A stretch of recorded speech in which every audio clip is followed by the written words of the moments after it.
Dois dos aspectos mais autoritários desses 10 anos de governo do PT são o de respeito ao papel da oposição e a manipulação dos fatos que lhes são desfavoráveis, na tentativa de responsabilizar os adversários por seus próprios erros.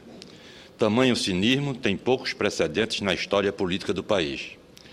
O exemplo mais recente desse tipo de comportamento diz respeito à Petrobras, maior empresa do Brasil e um patrimônio do povo brasileiro, um patrimônio respeitado, inclusive, pelos generais que governaram durante a ditadura militar.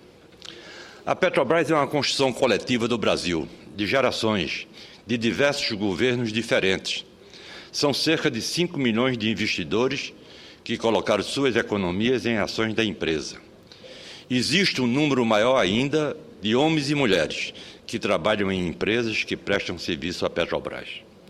Sempre é bom lembrar que coube ao governo do ex-presidente Fernando Henrique Cardoso tomar a iniciativa, no ano de 2000, de permitir que os brasileiros adquirissem ações da Petrobras por meio de recursos do FGTS. A Petrobras não foi fundada em janeiro de 2003, data da qual o PT tenta estabelecer como o novo descobrimento do Brasil. O Brasil já existia antes do PT e sou otimista ao acreditar que ele continuará existindo após o PT. Senhora Presidente, são públicas e conhecidas as informações dando conta de que a Petrobras vem enfrentando diversas dificuldades, principalmente por causa da gestão temerária que existiu até a posse da atual presidente da estatal, a senhora Maria das Graças Silva Foster, que me parece ser uma executiva responsável e deseja sinceramente o melhor para aquela empresa. O fato é que a herança recebida pela senhora Foster levou a maior empresa brasileira a um quadro no qual a produção de petróleo está em baixa. Os custos da operação cresceram, a dívida pipocou e o lucro caiu.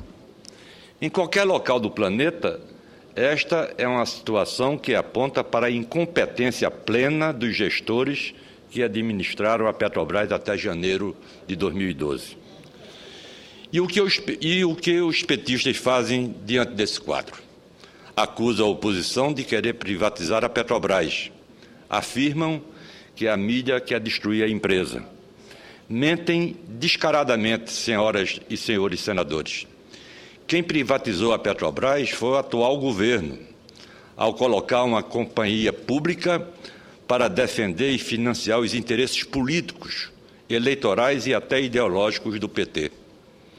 Não deixa de ser simbólico e representativo que, durante os 59 anos de existência da Petrobras, a empresa só tenha tido, nesse período, 3 quedas na produção de petróleo.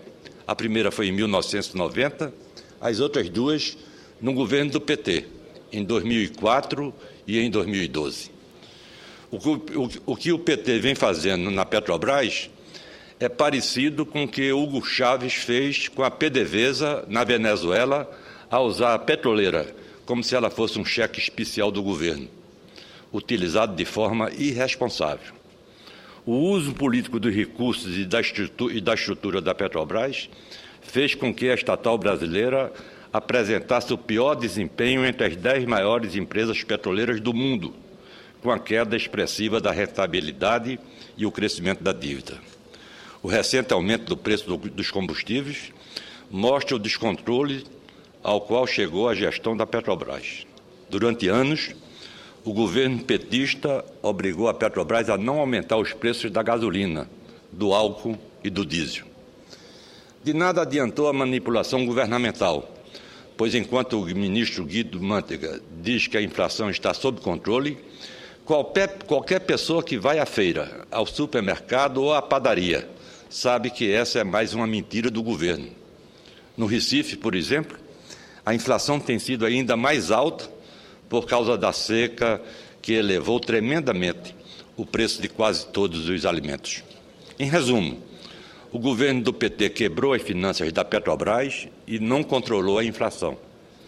Não será fácil para a senhora Graça Foster remover os esqueletos deixados pela gestão anterior.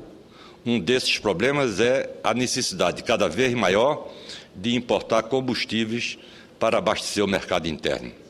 Uma realidade que vai de encontro ao marketing governamental, que vendeu para os brasileiros a autossuficiência do petróleo, com larga propaganda em todos os meios de comunicação do Brasil.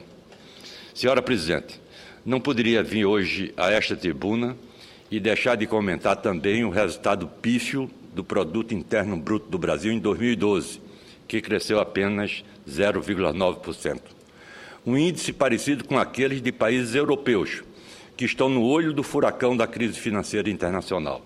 Na realidade, o nosso país, infelizmente, obteve um índice inferior à média do crescimento de países desenvolvidos, que foi de 1,3%.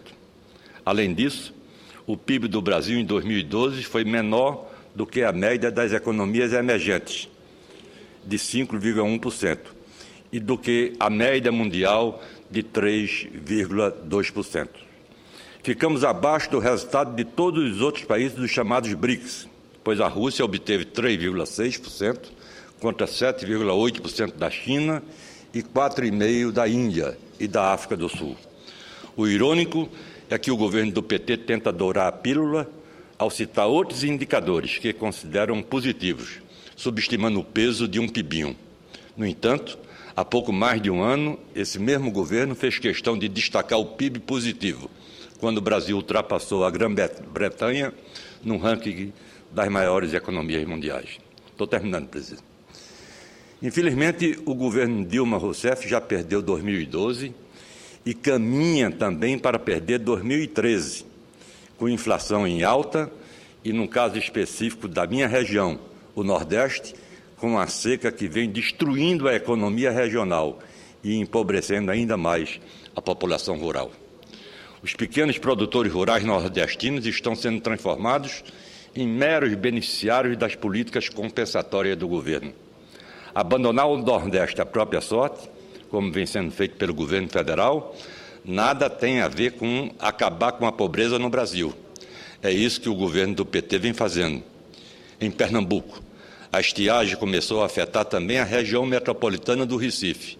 Essa realidade é o inverso, senhora Presidente, do que diz o marketing e a propaganda governamentais. Era o que tinha a dizer e agradecer a atenção de Vossa Excelência. Senador Jarbas Vasconcelos, eu estava lhe olhando não por causa do relógio.